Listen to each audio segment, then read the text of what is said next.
साथियों नमस्कार, मैं हूं आपकी मित्र नीता अग्रवाल। स्वागत है आप सभी का। कार्यक्रम है एक ही फिल्म से। कार्यक्रम एक ही फिल्म से जिसमें आज की फिल्म है 1965 प्रदर्शित सफलतम देशभक्ति फिल्म शहीद, जिसका शीर्षक जुड़ा है इतिहास के काले पन्नों में लिखी गई तारीख 23 मार्च से।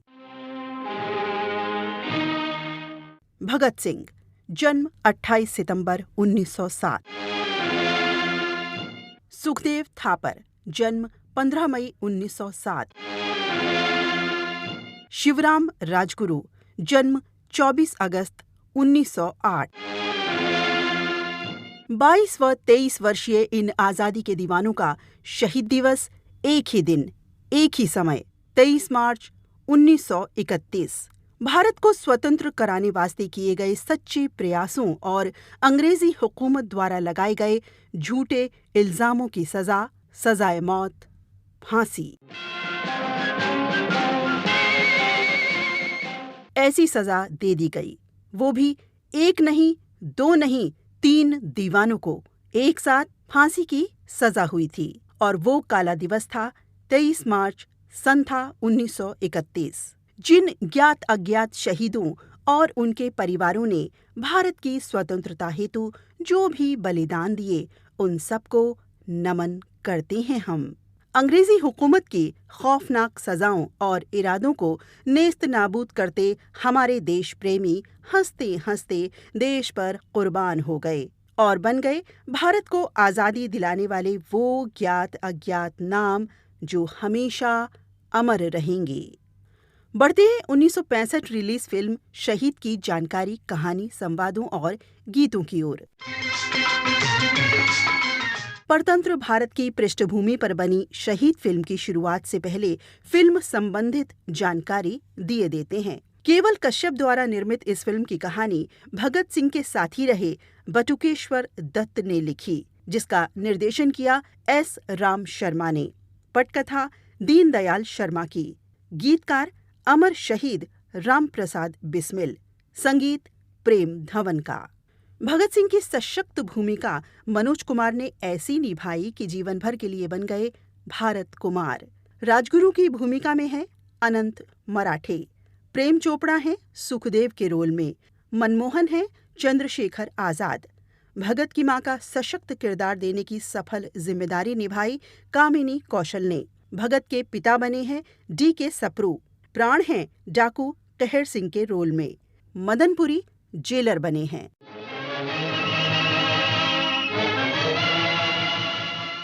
फिल्म की शुरुआत परतंत्र भारत की पृष्ठभूमि में किशन सिंह और विद्यावती के परिवार से आरंभ होती है, जहां भगत सिंह गुलाम भारत से रूबरू हो रहा परिवार की बातों से।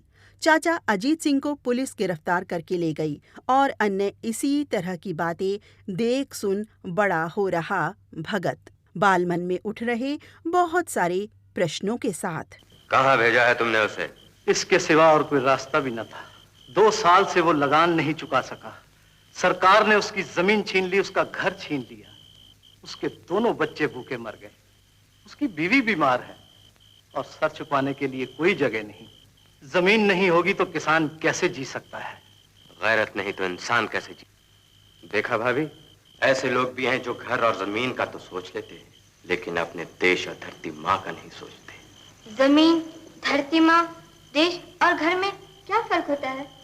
पगड़ी संभाल जट्टा, पगड़ी संभालो ए, पगड़ी संभाल जट्टा, पगड़ी संभालो ए, पगड़ी संभाल जट्टा, पगड़ी संभाल तेरा लुट गया मालो ए, पगड़ी संभाल जट्टा, पगड़ी संभालो ए, पगड़ी संभाल जट्टा।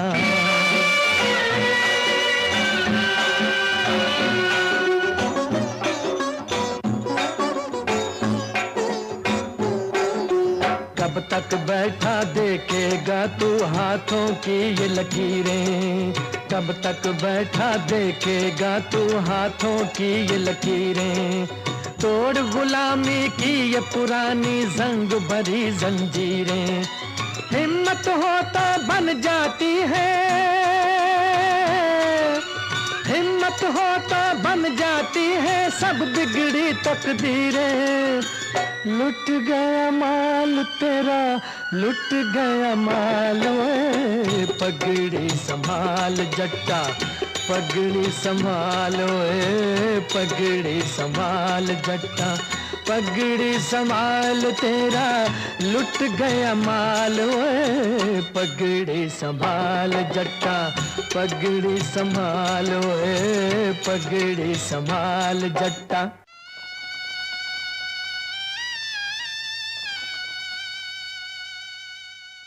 वो पुलिस वाले पहले चाचा जी को पकड़ के ले गए और अब दार जी को क्यों पकड़ के ले गए? माँ बोलो ना माँ, क्यों पकड़ के ले गए? बेटा हम गुलाम है ना। गुलाम क्या होता है माँ? जिस पर दूसरे राज करते हैं वो गुलाम होता है। हमारे देश में अंग्रेजों का राज है बेटा। माँ अंग्रेजों का राज क्यों है अपने देश में? बताती हूँ बेटा, ये एक लंबी कहानी है। बहुत साल पहले अंग्रेज हमारे देश में आए थे, जैसे कोई मेहमान किसी के घर में आता है और घर आए मेहमान की आवभगत करते हैं ना, बस वैसे ही हमने भी अपने मेहमान की आवभगत की। और एक दिन ऐसा आया कि वो मेहमान हमारे घर का मालिक बनकर बैठ गया। बस इसी तरह अंग्रेज हमारे देश के मालिक बन गए और हम गुलाम। माँ अगर ऐसी बात है तो हम अंग्रेजों को अपने देश से बाहर क्यों नहीं निकाल देते? कैसे निकाले? जैसे मेरे स्कूल में हुआ, एक लड़का मेरी जगह पर बैठ गया, मैंने उससे कहा तो यहाँ से उठ जा, वो नहीं उठा। मैंने उसे समझाया, वो नहीं माना, फिर मैंने जबरदस्ती उसे अपनी जगह से हटा दिया। बस ऐसे। ये एक जगह की बात नहीं, सारे देश का सवाल है। अंग्रेजों ने हमारे सारे देश पर कब्जा कर लिया है। अंग्रेजों के बहुत से आदमी हैं। कितने आदमी होंगे अंग्रेजों के? कई लाख बेटा। पर माँ हमारे मास्टर जी तो कहते हैं हम हिंदुस्तानी कई करोड़ हैं, क्या करोड़ आदमी लाख आदमी का मुकाबला नहीं कर सकते? बोलो ना माँ, करोड़ आदमी लाख आदमी का मुकाबला नहीं कर सकते?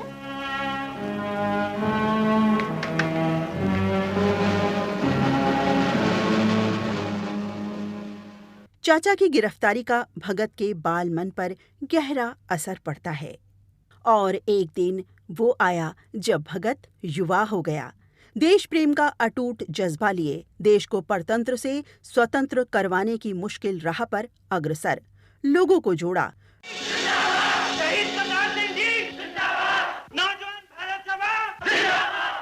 गुलामी की गहरी खाई को भरने के लिए ईंट पत्थरों की नहीं बल्कि इंसानी लाशों की जरूरत होती है। आज के दिन ही आज से कई साल पहले शहीद करतार सिंह जी हंसते हंसते इसी खाई में कूद गए। इनकलाब की शमा कुर्बानी से जलाई जाती है और शहीद करतार सिंह जी ने अपने माँ बाप की उम्मीदें, अपना सुख चैन जिंदगी और जिंदगी का दिया हुआ सब कुछ अपने देश पर निछावर कर दिया। हिंदुस्तान की आने वाली नस्लें शहीद करतार सिंह जी का ये कर्ज कभी नहीं चुका सकती। इनकी कुर्बानी हमेशा हमेशा के लिए देश पर मर मिटने का पैगाम दे। शहीद करतार सिंह जी जिंदाबाद, शहीद करतार सिंह जी जिंदाबाद। आइए हम सब मिलकर कसम खाएं कि हम सब शहीद करतार सिंह जी के बताए हुए रास्ते पे चलेंगे। करतार सिंह जी मरे नहीं, जिंदा हैं और जिंदा रहेंगे।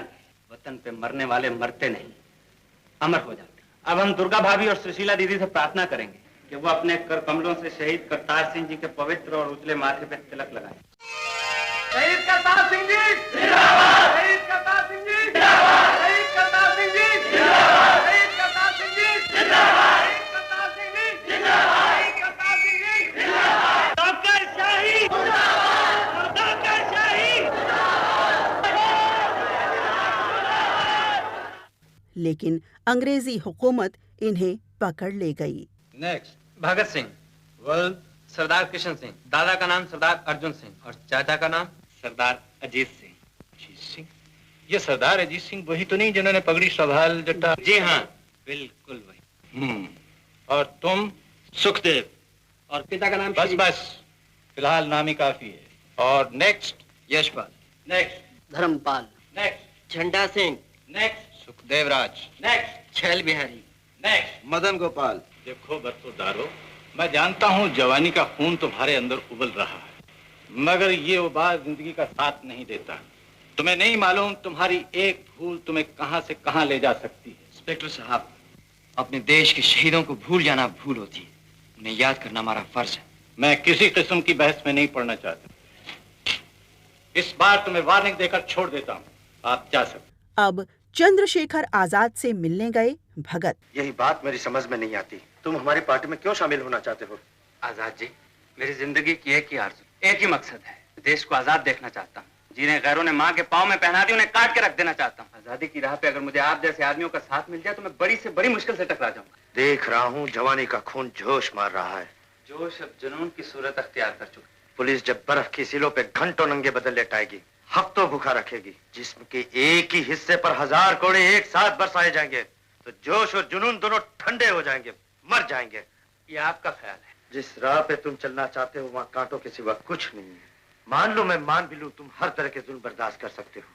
आदमी हर तरह के जुल्म बर्दाश्त कर लेता है, लेकिन मेरे भाई एक सुख ऐसा भी है इस दुनिया में जिसका दुख आदमी नहीं सह सकता। ऐसा कौन सा सुख है आजाद जी? ये वो सुख है जिसकी गोद में पल के आदमी बड़ा होता है। जब उस माँ की आंखों में आंसू नजर आएंगे जिसका दूध लहू बन के तुम्हारी रगों में दौड़ रहा है, जब उस बाप की उजड़ी हुई सूरत नजर आएगी जिसने 1000 दुख सहे मगर औलाद पे आंख ना आने दी, उस वक्त आदमी सारे आदर्श भूल जाता है। उस वक्त धरती माँ की तस्वीर उसकी आंखों से ओझल हो जाती है। उस वक्त उसे सिर्फ वही माँ याद रहती है जिसने उसे जन्म दिया हो। आजाद जी, कुछ माँ बाप ऐसे भी होते हैं जो आंखों में आंसू लेकर औलाद के पांव में ममता की बेड़ियां नहीं डाल देते। शिवाजी की माता जीजाबाई को कौन नहीं जानता? देश की रक्षा के लिए अपने हाथों से अपने बेटे के माथे पे तिलक लगाया। देश की रक्षा के लिए गुरु गोविंद सिंह ने हंसते हुए अपने 4 बेटों को बलिदान कर दिया। आजाद जी, वो भी तो पिता थे। तुम जानते नहीं हमारे साथ जिंदगी मौत है। गुलामी की जिंदगी मौत से भी बदतर है। मेरी समझ में नहीं आता, मैं तुम्हें कैसे समझाऊं? आजाद जी, इस वक्त समझाइए नहीं, सिर्फ मुझे समझने की कोशिश कीजिए। पंजाबी नौजवान पंजाब में आवाज उठाते हैं, आप यहाँ अपनी जान हथेली पे रख के अंग्रेजी सरकार की जड़ें हिला रहे हैं। बंगाल, बिहार, महाराष्ट्र, सारे हिंदुस्तान से छोटे छोटे फिरकों में सब कोशिश कर रहे हैं, मगर हमारी ताकतें बटी हुई हैं। अगर हम सब मिलके कंधे से कंधा मिला के एक साथ जोर लगाएं तो अंग्रेजी राज की जड़ें बुनियाद से उखाड़ के फेंक सकते हैं। रही मेरी बात, अगर आपको ये शक है, मैं वो नौजवान नहीं जो करतार सिंह और खुदीराम बन सकता है। अगर आपका ये ख्याल है, पुलिस की लाठियां मेरे दम तोड़ देंगी, बर्फ की सिलें मेरे जुनून की आग को ठंडा कर देंगी, तपती हुई राख मेरे इरादों को मोम की तरह पिघला देगी, तो मैं इस पवित्र अग्नि की कसम खा के कहता हूँ कि वो घड़ी आएगी नहीं जो मेरे माथे पे गद्दारी और कमजोरी का कलंक लगा सके।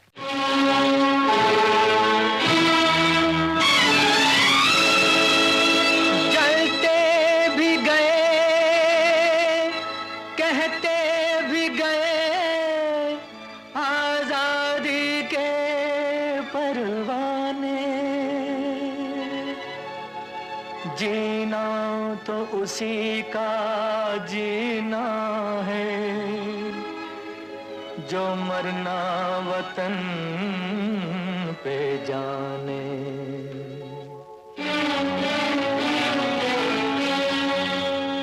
ऐ वतन हमको तेरी कसम, तेरी राहों में जहाँ तक लुटा जाएंगे।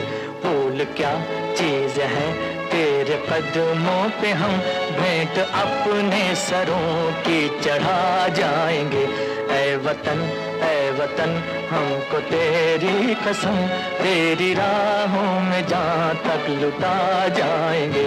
ऐ वतन।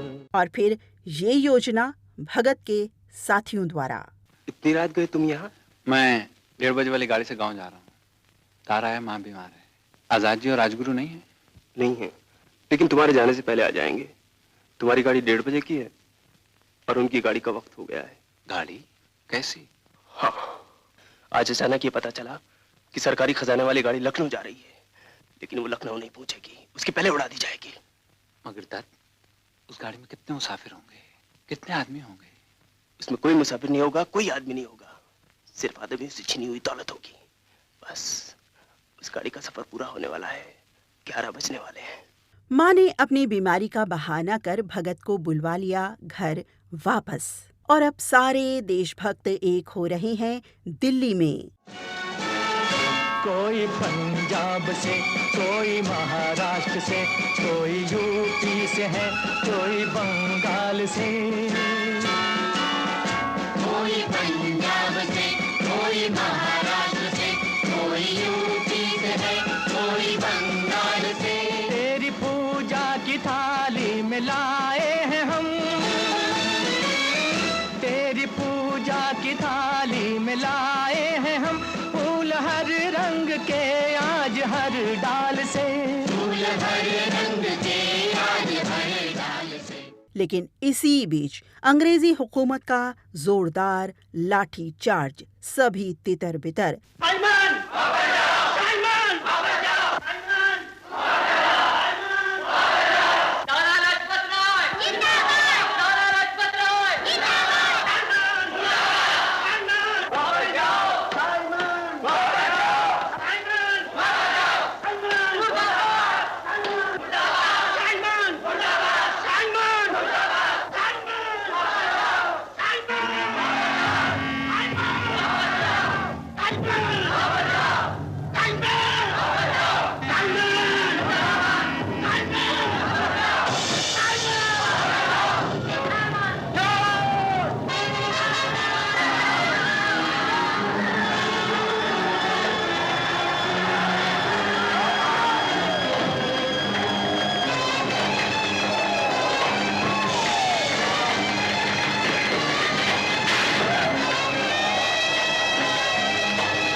निहत्तों पर इस तरह जालिमाना हमले करती है वो कभी कायम नहीं रह सकती।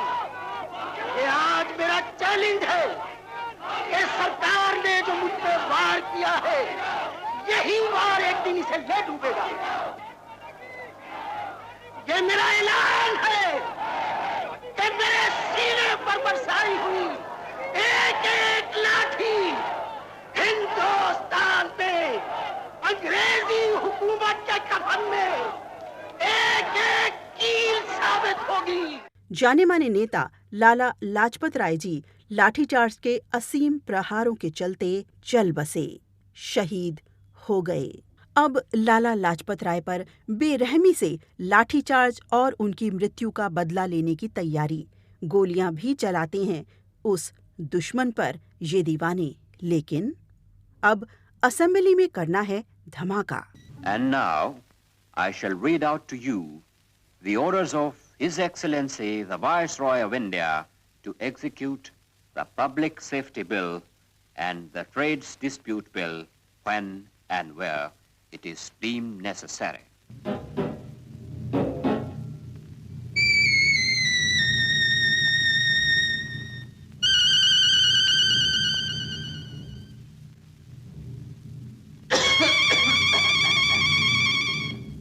वो लोग ठीक तरह से अंदर पहुंच गए हैं ना? हाँ, पहुंच गए हैं।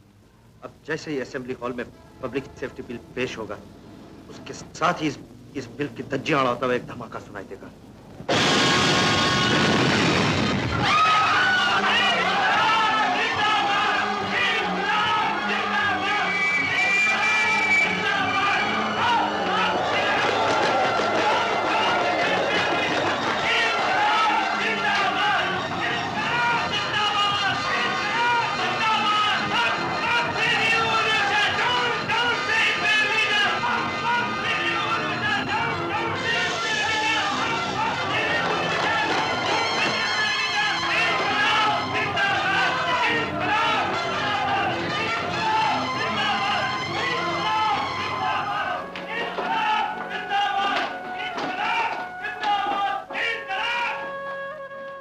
आगे जाकर कोर्ट जिरह हेतु इनके पक्ष में आते हैं वकील आसफ अली, जो अपनी काबिलियत के बल पर झूठी गवाही को झूठ साबित करवा देते हैं। लेकिन फिर भी अंग्रेजी हुकूमत इन देशभक्तों को नहीं छोड़ती, क्योंकि इन्होंने असेंबली में बम धमाका किया था। अगले दिन हुकूमत का हुक्म जारी कि इन्हें लाहौर जेल शिफ्ट करो।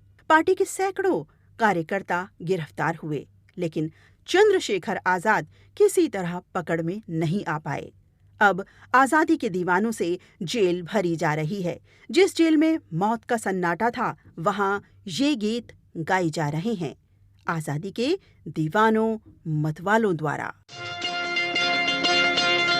मेरा रंग दे बसंती चोला, मेरा रंग दे, ओ मेरा रंग दे बसंती चोला, ओए रंग दे बसंती चोला, माए रंग दे बसंती चोला, ओ मेरा रंग दे बसंती चोला, मेरा रंग दे, ओ मेरा रंग दे बसंती चोला, ओए रंग दे बसंती चोला, माए रंग दे बसंती चोला।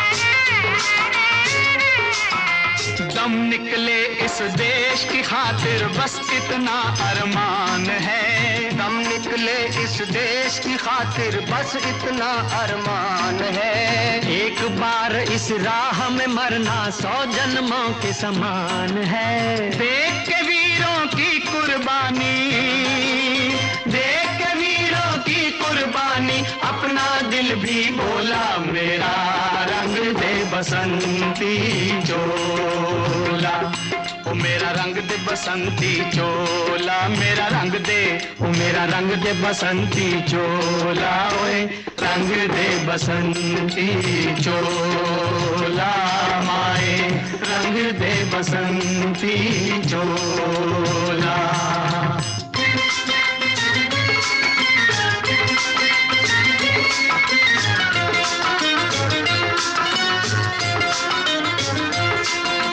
जिस चोले को पहन शिवाजी खेले अपनी जान पे, जिस चोले को पहन शिवाजी खेले अपनी जान पे, जिसे पहन झांसी की रानी मिट गई अपनी आन पे, आज उसी को पहन के निकला, पहन के निकला, आज उसी को पहन के निकला हम मस्तों का टोला, मेरा रंग दे बसंती चोला, ओ मेरा रंग दे बसंती चोला, मेरा रंग दे, ओ मेरा रंग दे बसंती चोला, ओए रंग दे बसंती चोला, माए रंग दे बसंती चोला। अब जेल में इन दीवानों को ऐसी ऐसी यातनाएं दी जा रही हैं कि रूह कांप जाए।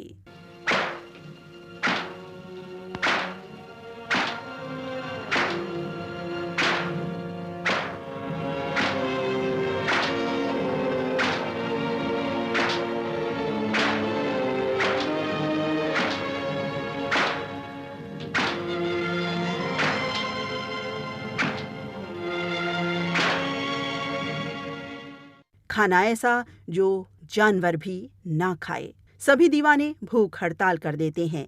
इस जेल में एक कैदी है डाकू कहर सिंह, जो प्राण का किरदार है।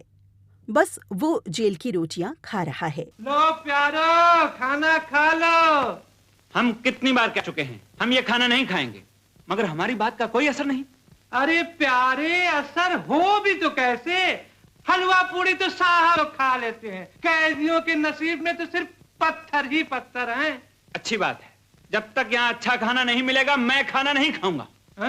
खाना नहीं खाओगे? अरे अरे तुम कहाँ उठ चले भाई? मैं भी खाना नहीं खाऊंगा। जाके जेलर साहब से कह दो कि भगत सिंह और दत्त ने भूख हड़ताल की है। हमें इंसानों का खाना चाहिए, जानवरों का नहीं, समझे? अरे प्यारो, ये खाने का मामला है, कोई देश की आजादी का नहीं। एक ने खाना नहीं खाया तो दूसरा भी उठ गया। अरे खाने के मामले में दूसरे का जाने का मतलब मेरी समझ में नहीं आया प्यारो। हाँ, तेरी समझ में आएगा भी नहीं। और जितना तू मोटा है उतनी तेरी अकल मोटी। सुनिए आई तनिए? चुप बे बनिए, मेरा नाम धनी राम है, धनी राम। सीधी तरह रोटी दे, नहीं तो बोलो राम कर दूं। प्यारे कहर सिंह, कभी तो ठहर सिंह होके बोला कर। ओए अदरा, चिकू इधर कर। चल जा जा चल ना। अच्छा बाबा, अच्छा आओ प्यारो। मैं अब भी कहता हूं, मत कीजिए भूख हड़ताल। इंसान के बड़े बड़े इरादे भूख की आग में जलकर राख हो जाते हैं। एक बार इस आग में कूदने के बाद जलने के सिवा कोई रास्ता नहीं। मैं कहता हूं मान लीजिए मेरी बात, मत कीजिए भूख हड़ताल। लेकिन भगत सिंह, तुमने ये भूख हड़ताल हम सब की खातिर की है, तो क्यों ना हम सब मिलकर अपने हक के लिए लड़ें? नहीं नहीं, हम भी खाना नहीं खाएंगे। क्या बात है? क्यों इनकार किया तुमने खाना खाने से? जेलर साहब ये क्या है? रोटी। तो लीजिए खाइए। तुम मुझे ये रोटी खाने के लिए कह रहे हो? जहां तक खाने का ताल्लुक है आप में और हम में कोई फर्क नहीं, फिर आप ये रोटी क्यों नहीं खा सकते? भगत सिंह, अपनी जबान पर काबू रखो। तुम भूल रहे हो तुम कहां हो, क्या कह रहे हो और किससे कह रहे हो? बुरा मान गए? मैंने बात ही ऐसी कह दी जेलर साहब, लेकिन अगर ये रोटी जानवर के सामने रखी जाए तो वो भी खाने से इनकार करती है। तुम जानवर की बात करते हो, वो देखो इंसान उसे खा रहा है। यही तो आप लोगों का कमाल है जेलर साहब, यहाँ इंसान जानवर से भी बदतर बना दिया जाता है। भगत सिंह, हमारे नजदीक जानवर और मुजरिम में कोई फर्क नहीं। ये जेल है, यहाँ बड़े बड़े 30 मार्खा अपनी चाल भूलकर चूहे बन जाते हैं। तुम और तुम्हारे साथियों की हस्ती क्या? आपकी बहुत बड़ी हस्ती है, आप शाही नौकर हैं। एक हिंदुस्तानी की एक गुलाम की इससे बड़ी खुशनसीबी क्या होगी कि वो अंग्रेज के हुक्म को बजा लाना अपना फर्ज समझता हो। मैं और मेरे साथी बहुत मामूली हस्ती वाले हैं, लेकिन हमें जानवरों का खाना नहीं चाहिए, हमें कमरों में रोशनी चाहिए, सोने के लिए साफ बिस्तर चाहिए। तो कान खोलकर सुन लो, कपड़े तुम्हें यही पहनने पड़ेंगे। कमरों में रोशनी नहीं मिलेगी, अंधेरा मिलेगा, मच्छर काटेंगे। खाना तुम्हें यही मिलेगा, खाना है तो खाओ वरना भूखे मर जाओ। अगर आपका यही रवैया है तो हम में से कोई खाना नहीं खाएगा।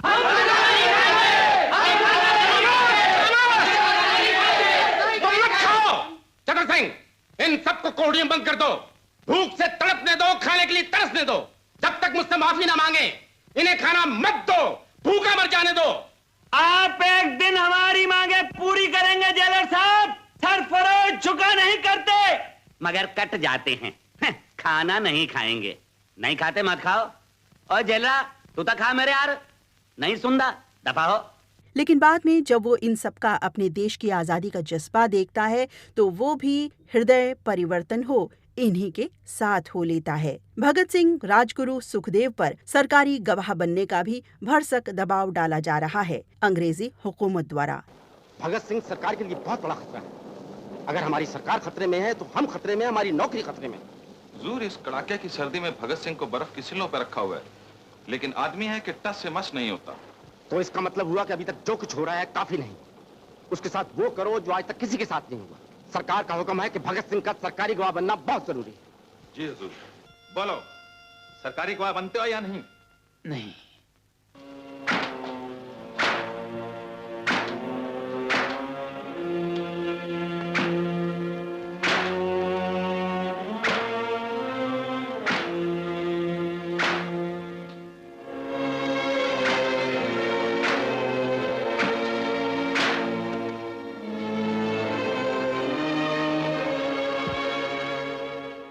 बेहोश हो गया,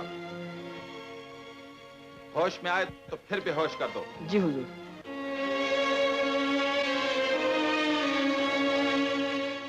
लेकिन ये दीवाने कहाँ मानने वाले थे।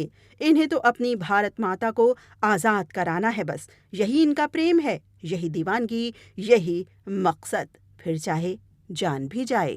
गोद में आंसू जो टपके कभी रुख से बहकर, तिफ़्ल उनको ही समझ लेना जी बहलाने को। हमने जब वादिए गुर्बत में कदम रखा था, दूर तक याद वतन आई थी समझाने को। मेरा रंग दे बसंती चोला, मेरा रंग दे, मेरा रंग दे बसंती चोला, ओए रंग दे बसंती चोला माए, रंग दे बसंती चोला। भगत से मिलने माँ आती हैं जेल में। ये जेल तो सिर्फ नाम की जेल है, यहाँ सब सुख है। और सबसे बड़ी बात तो ये है माँ, यहाँ के लोग बहुत अच्छे हैं। जेलर साहब और दूसरे सरकारी मुलाजिम कैदियों के आराम का पूरा पूरा ख्याल रखते हैं।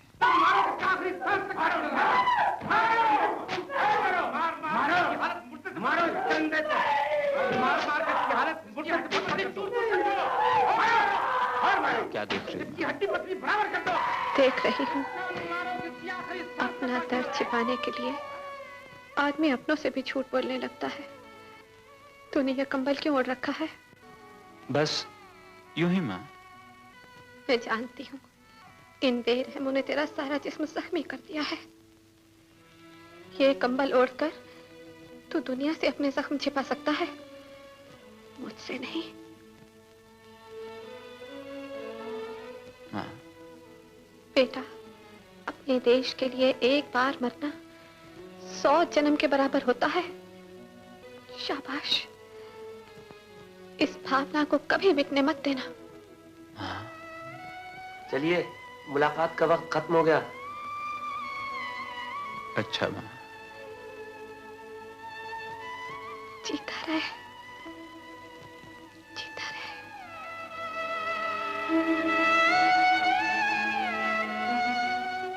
और अब जेल में बेहद खराब खाना मिलने के कारण जो भूख हड़ताल चल रही थी, 40 दिन हो गए, पेट में अन्न का दाना नहीं गया। तुम भी पानी पिलाओ। पानी पानी पानी, मैं और पानी नहीं पी सकता, मैं और पानी नहीं पी सकता। पानी से पेट नहीं भरता और आदमी सिर्फ पानी के सहारे जिंदा नहीं रह सकता। पेट भरने के लिए रोटी चाहिए, रोटी। सरकार हमारी मांगे कभी पूरी नहीं करेगी और हम भूख से यूं ही ताप ताप कर मर जाएंगे। नहीं नहीं, मुझसे और भूख बर्दाश्त नहीं होती, मुझसे और भूख। मैं कहता हूँ, ये क्या तरीका है अपनी बात मनवाने का? सरकार तो चाहती है कि हम एड़ियां रगड़ रगड़ कर यूं ही मर जाएं। मुझसे और भूख बर्दाश्त नहीं होती, हमसे और भूख बर्दाश्त नहीं होती, मुझसे और भूख बर्दाश्त नहीं होती। चिल्लाओ और चिल्लाओ, कहो कि तुमसे भूख बर्दाश्त नहीं होती। मैंने पहले ही कहा था कि भूख की आग इंसान को क्या से क्या बना देती है, लेकिन आप लोगों ने मेरी एक न सुनी। अब भी वही कीजिए जो आप लोगों का दिल करे। आपको रोटी चाहिए, रोटी मिलेगी, लेकिन वही कुत्ते की रोटी, जिसे खाने के बाद उनके सर शर्म से झुक जाएंगे जिन्हें आप पर नाज है। याद रखो, जो इंसान की मौत मरना नहीं जानता, ये दुनिया उसे इंसान की जिंदगी जीने नहीं देती। किशोर, हॉस्टल जेल में अपने भाइयों की हालत बहुत खराब है किशोर। पानी पी पी कर काम चल रहा और अंग्रेजी हुकूमत ने वो पानी भी बंद कर दिया। This is what they do sir. Sir, ये लोग पानी पी पी कर पेट भरते हैं, बहुत जिद्दी हैं। इन लोग का पानी बंद कर दो, गवर्नमेंट इनके सामने झुकना नहीं सकता। Right sir.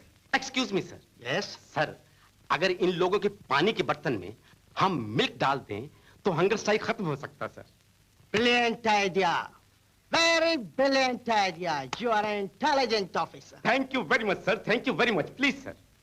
इसकी हालत बहुत खराब है, अगर थोड़ी देर से पानी ना मिला तो। नहीं नहीं, मैं ठीक हूँ, मेरी चिंता मत कीजिए। मैं इस जहर को पीकर अपनी और अपने साथियों की नजर से गिरना नहीं चाहता। आराम करो। मैं ठीक हूँ, बिल्कुल ठीक। जेलर साहब, आपको दिन रात हमारी देखभाल करनी पड़ती है। आप बहुत कमजोर हो गए हैं, आपको ये दूध पीना चाहिए। पीजिए दूध, पीजिए दूध। जिंदा रहे शेरा, जिंदा रहे। मिस्टर जितेंद्र दास, एक इंजेक्शन ले लीजिए, मेरी बात मान लीजिए। आप मेरी बात क्यों नहीं मानते? मुझे इंजेक्शन नहीं, पानी चाहिए, पानी। भगवान के लिए एक गिलास पानी। पानी? मैं कोशिश करता हूँ। साहब, अपना हुक्म वापस ले लो साहब। बच्चा की हालत बहुत खराब है। ठीक है, जाओ पानी ले आओ।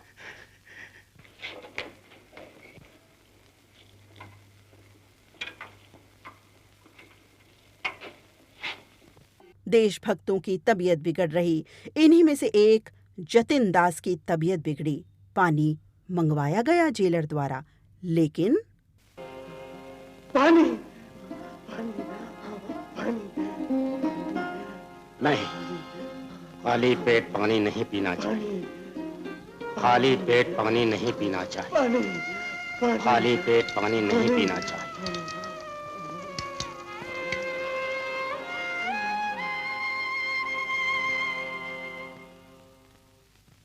साथी जतन दास, तुम्हारा बलिदान महान है।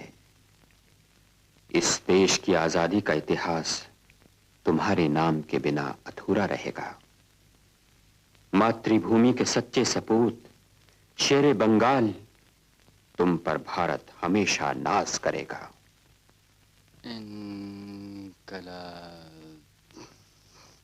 एक से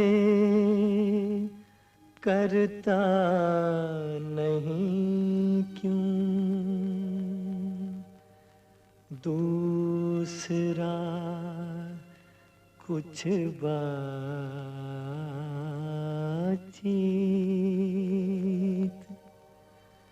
देखता हूँ मैं जिसे वो चुप तेरी महफिल में है, वो चुप तेरी महफिल में है। सरफरोशी की तमन्ना अब हमारे दिल में है। सरफरोशी की तमन्ना अब हमारे दिल में है।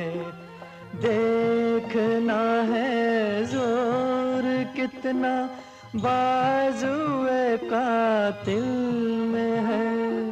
सरफरोशी की तमन्ना अब हमारे दिल में है।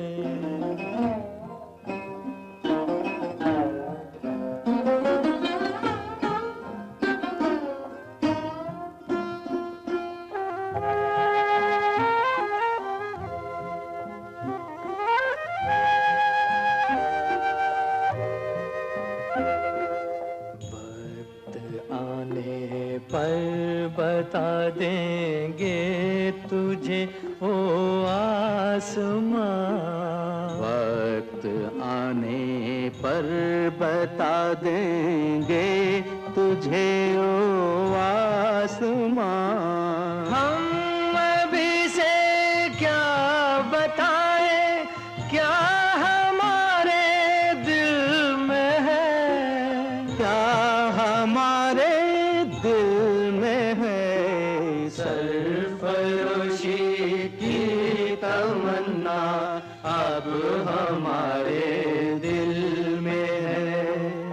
देखना है जोर कितना बाजुए कातिल में है। सरफरोशी की तमन्ना अब हमारे दिल में है।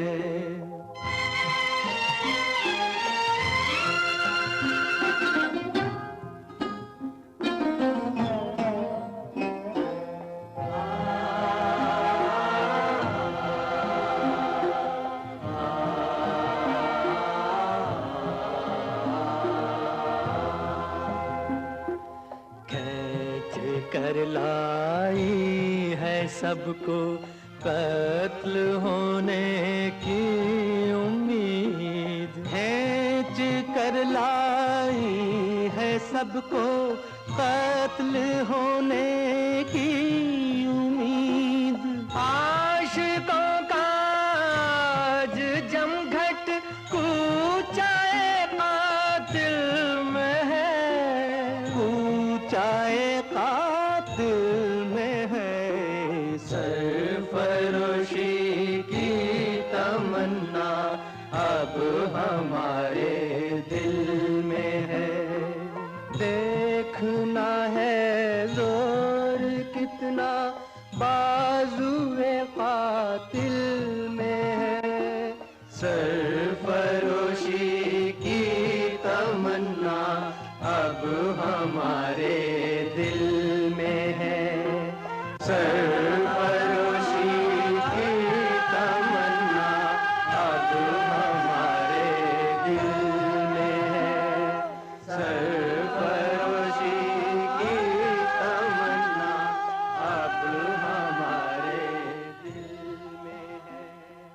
अब शायद एक खुशी की लहर।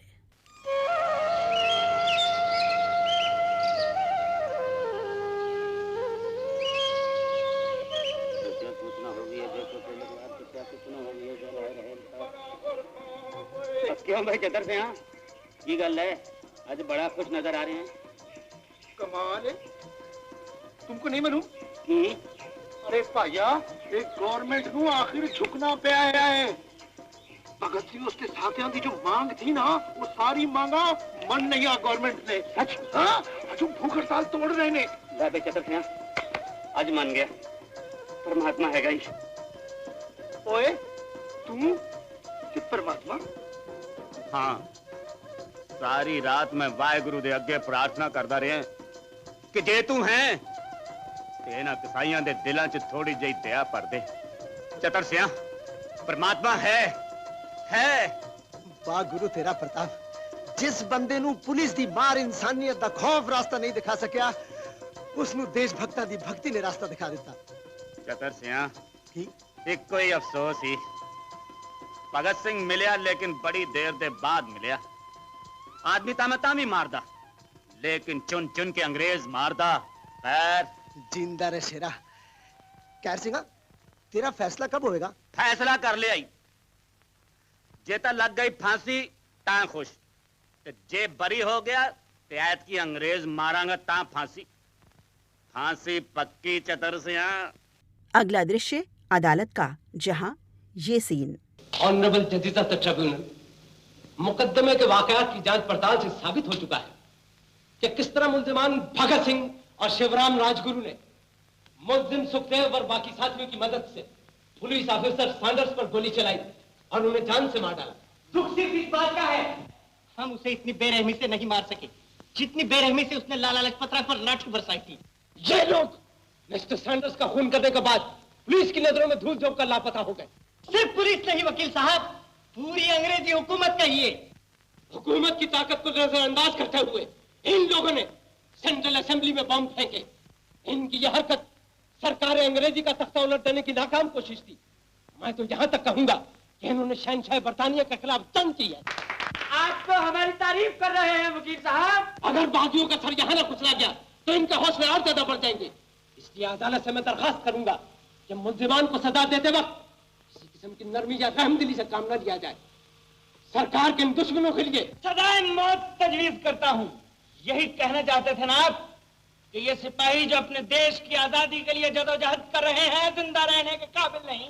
Have you finished, Mr. Prosecutor? Yes, Your Honor.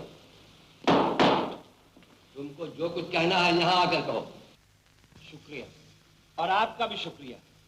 हम कितने खुशकिस्मत हैं कि आपने हमारी जदोजहद को, हमारी कोशिश को जंग आजादी माना। मैं कहता हूँ, कह दो इन विदेशी हुक्मरानों से कि हमारे मुल्क की सरजमीन से अपने बोझल कदम उठा लें, क्योंकि जुल्म और तशद्दुद के निशान बहुत गहरे हो चुके हैं। हमारी मातृभूमि का सीना पाताल तक छलनी हो चुका है, दब चुका है। लेकिन दबी हुई चीज जब भी करवट लेती है तो जल्जला आता है, ऐसा जल्जला जो गरूर के साथ जमीन पर ला पटकता है।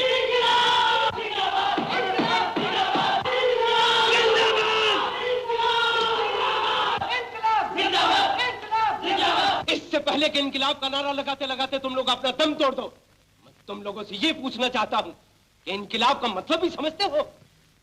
पुजारी से पूछा जाए मंदिर क्या होता है, उसे क्रोध नहीं बल्कि सवाल पूछने वाले पे तरस आता है। वकील साहब, आप खुद नहीं जानते इनकलाब क्या होता है। अगर आप जानते तो आज आप सरकारी वकील ना होते, हम में से एक होते। आपने वाशिंगटन, गरिबाल्डी, शिवाजी मरहट्टा और गुरु गोविंद सिंह जी में से किसी का नाम तो सुना होगा। ये सब अपने जमाने में खुद इनकलाब थे। इनकलाब जुल्म को खत्म करने का एक पुरजोर नारा है। गफलत की नींद सोने वालों के लिए मंदिर की घंटियां और मस्जिद की अजान है। अन्याय और दरिंदगी के निजाम को बदल देने का दूसरा नाम है इनकलाब।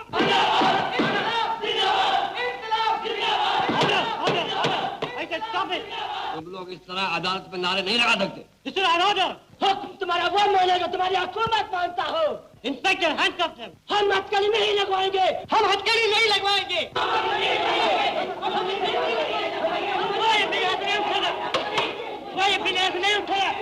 Order, order, order.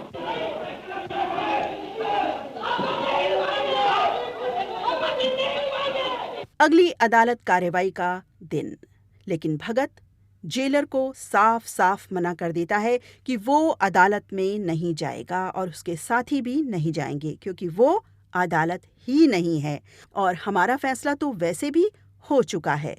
अगले दृश्य में एक ऐसी अदालत जहां सिर्फ कर्मचारी गण ही हैं और फैसला भी लिखा गया जज द्वारा, और जज द्वारा आखिर में कलम तोड़कर इस बात की पुष्टि कि इन दीवानों को सजाए मौत सुना दी गई है, अपनी इस देश दीवानगी देश प्रेम के चलते।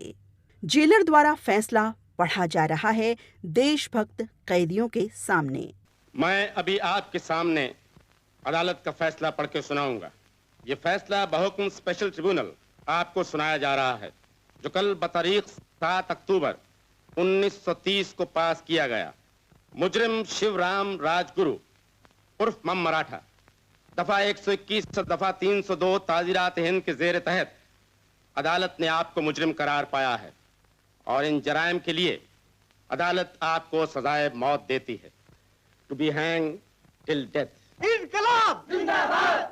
इनकलाब जिंदाबाद! इनकलाब जिंदाबाद! इनकलाब जिंदाबाद! मुजरिम सुखदेव, दफा 139 और दफा 120 ताजीरात हिंद के जेर तहत अदालत ने आपको मुजरिम करार दिया और इन जराइम के लिए अदालत आपको सजाए मौत देती है, to be hang till death. इनकलाब जिंदाबाद! इनकलाब जिंदाबाद! मुजरिम भगत सिंह, दफा 121 से दफा 302 ताजीरात हिंद और दफा 4B एक्सप्लोसिव सब्सटेंसेस एक्ट के जेर तहत अदालत आपको मुजरिम करार देती है और इन जराइम के लिए अदालत ने आपको सजाए मौत का हुक्म दिया है, to be hang till death.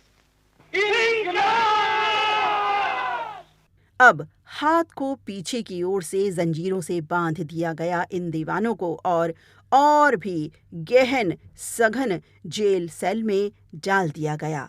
अखबारों में ये खबर पढ़ घरवाले स्तब्ध, निशब्द, लाचार।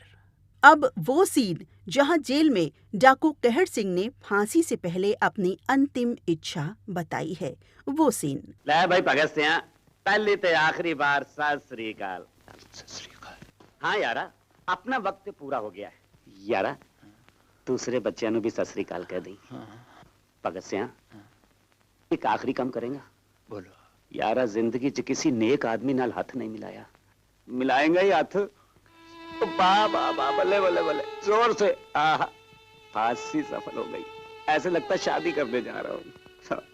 एक ओंकार सतनाम करता पुरख निर्भव निर्वैर अकाल मूरत अजूनी से भंग प्रसाद जप आज सच।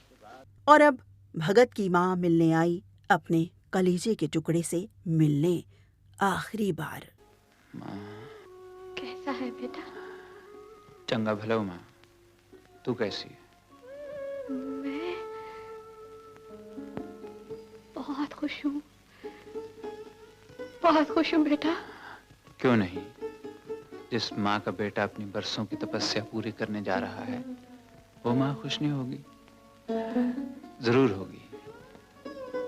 हाँ, जरूर होगी। मैं भी यही सोचती हूँ। लेकिन भगत, जब मेरी आंखों के सामने फांसी का फंदा और तेरी गर्दन आती है, तो मैं सबको भूल जाती हूँ। मुझे सिर्फ यही याद रहता है कि मैं तेरी माँ और तू मेरा बेटा।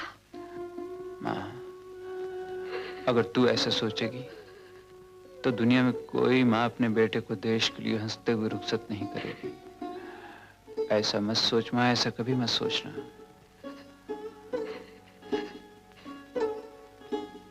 भगत, तू इतनी छोटी उम्र में ही सबको छोड़कर चला जाएगा? तूने जिंदगी का देखा ही क्या है? मैंने वो माँ देखी है जिसने मुझे एक ही बात बताई है कि बेटे, अपने देश के लिए एक बार मरना 100 जन्म के बराबर होता है। मुलाकात का वक्त पूरा हो गया। माँ, मेरी बात याद रखना माँ। रोना नहीं, रोना नहीं माँ, रोना नहीं। हाँ। अच्छा माँ।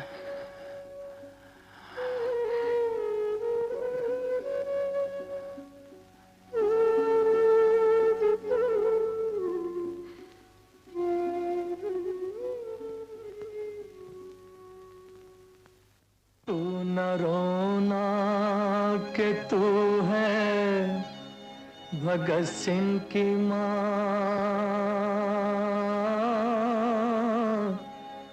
मर के भी लाल तेरा मरेगा नहीं। घोड़ी चढ़ के तो लाते हैं दुल्हन सभी, हंस के हर कोई फांसी चढ़ेगा नहीं।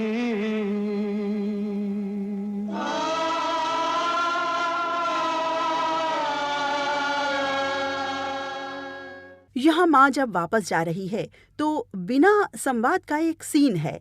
एक देशभक्त छतर सिंह माँ के चरणों की धूली अपने माथे से लगा रहा है। और अब ताजा खबर, आज की ताजा खबर, इनकलाबी पार्टी के सबसे बड़े नेता चंद्रशेखर आजाद पुलिस की गोलियों का मुकाबला करते हुए शहीद हो गए। आज की ताजा खबर, आज की ताजा खबर। अब यहाँ नया अंग्रेज अफसर आया है, अंग्रेजी सरकार का नया फरमान लेकर। जेलर को कहता है कि फांसी आने वाले कल 24 मार्च को मुकर्रर थी, लेकिन फांसी आज दी जाएगी 23 मार्च को।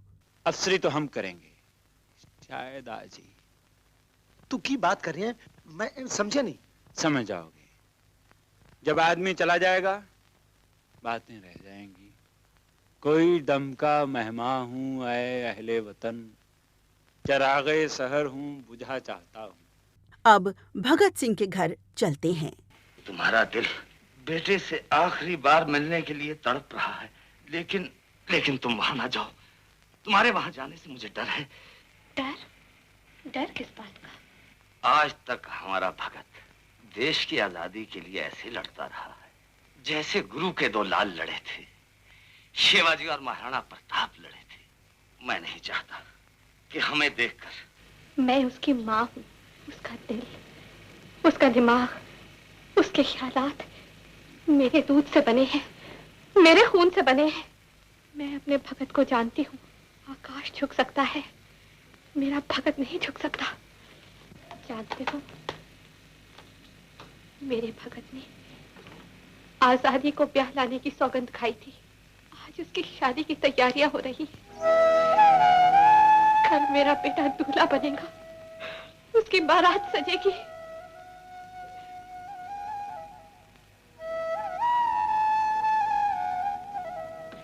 कभी ऐसा भी हुआ है बेटे की शादी हो और माँ बाप शरीक ना हो?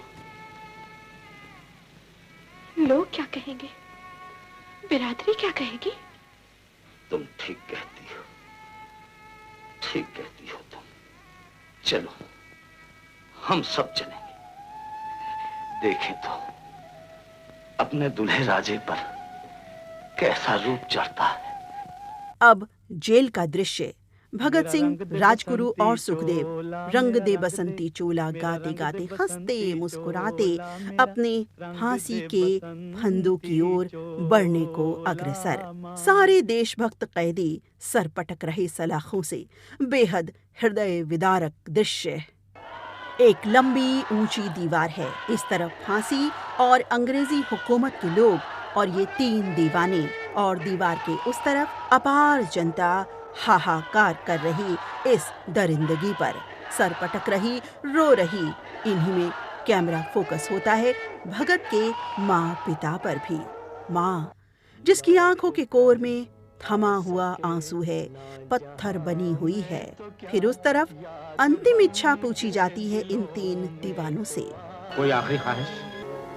हमारे हाथ खोल दिए जाएं, हम एक दूसरे के गले मिलना चाहते हैं। अब के बिछड़े ना जाने फिर कब मिला।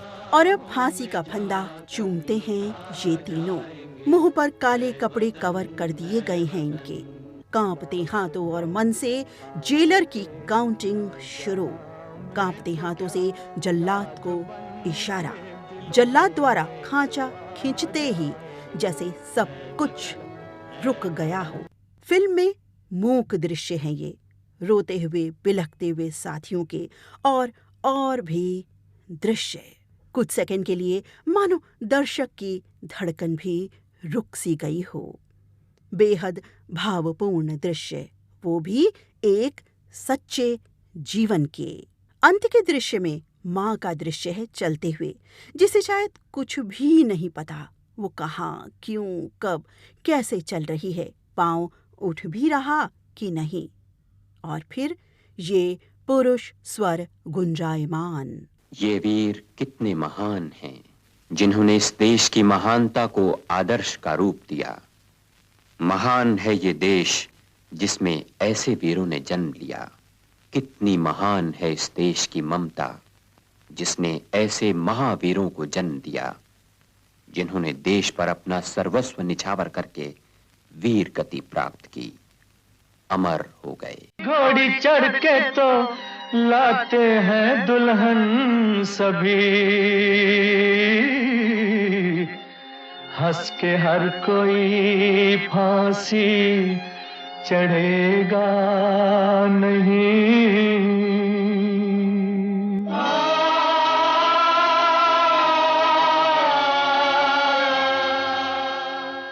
साथियों, ये था फिल्म का अंतिम दृश्य। चलते चलते कुछ जानकारियां और शेयर करते चले आपसे फिल्म से जुड़ी।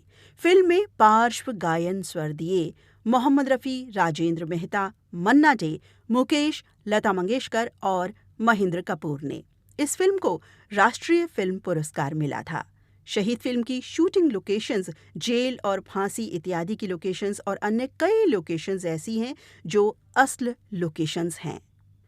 उस समय के प्रधानमंत्री लाल बहादुर शास्त्री जी को इस फिल्म के प्रीमियर शो पर 10 मिनट के लिए आना था, लेकिन जब उन्होंने फिल्म देखी तो बस फिल्म देखते ही रहे। मनोज कुमार को ऑपरेटर को ये भी इशारा करना पड़ा कि फिल्म को इंटरवल के लिए न रोके। इस फिल्म में कार्य करने हेतु अदाकार प्राण इतने उत्साहित और प्रसन्न थे कि प्राण ने इस फिल्म में काम करने के लिए मात्र 1000 रुपए लिए थे, जो उस वक्त की उनकी फीस के हिसाब से काफी कम थी।